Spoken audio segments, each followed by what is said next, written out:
Be, ayoko na! Bakit dongpat yung natanggal?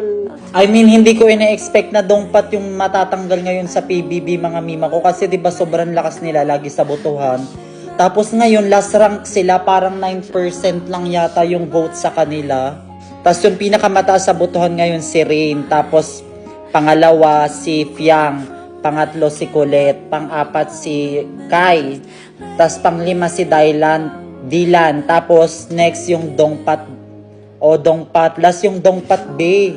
As in, sobrang grabe. Hindi ko ine-expect. Sa dami-dami ng matatanggal. I mean, wala sa utak ko na Dongpat yung matatanggal. Kasi alam ko na malakas sila sa butuhan talaga. Pero ngayon, nagulat ako sila yung natanggal. Super sigaw talaga ako dito sa apartment. Bahala ng maano tayo dito. Bahala ng ma-noise complaint, be. As in, talagang hindi ako makapaniwala mo, Auntie Marie, mga